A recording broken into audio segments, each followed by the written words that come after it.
बिलाल साहब उनके जज्बे में और उनकी कुर्बानी में तो कमी कोई नहीं है, उनको सलाम है सारों को, क्योंकि वो सारे बॉर्डर पे खड़े इसलिए हैं। वो किसी को जान का खतरा होना तो बॉर्डर पे जाके वो खड़ा नहीं होता सीना तान के।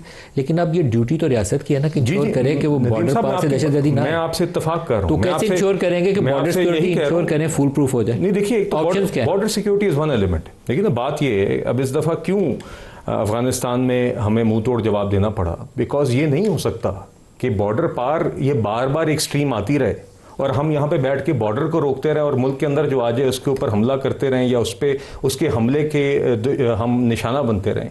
इसीलिए इस सिलसिले को तोड़ने के लिए ये जवाब दिया गया था और इंशाल्लाह देखिए आगे भी हमें अगर ज़रूरत पड़ी तो अपने दफा के लिए किसी हद तक जाएंगे।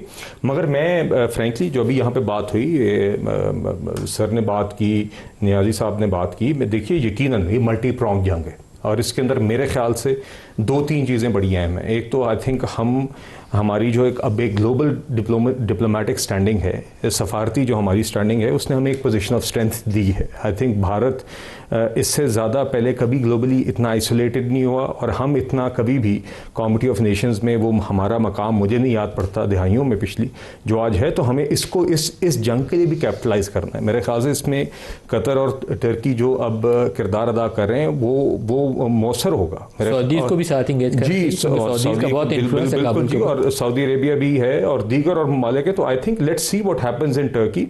मगर हमें बिल्कुल जी अपनी सरजमीन पर भी हम ये जंग जारी रखेंगे दहशतगर्दों के खिलाफ। फिर से अगर वहाँ पर अगर ये सिलसिला ना रुका तो वो तो एक ऑप्शन मौजूद है। मगर हमने और यकीनन उसमें टेरर फाइनेंसिंग का, चाहे वो FATF का जिक्र हुआ, मैं बिल्कुल ये बात है, हमें हर फोरम पर इंटरनेशनली अपने रीजनल ब्रदर ममालिक के साथ हमें मिलिट्री ऑप्शंस जो हमारे पास मौजूद हैं, हमें हर लीवर को इन पैरेलल इस्तेमाल करना होगा ताकि हम ये जंग जीतें और इसका एक मुस्तकिल हल निकालें। ये सिलसिला इस तरह नहीं चल सकता। यही आपने एक अज़म देखा है अब भी हुकूमत का, रियासत का, हमारी अफवाज का।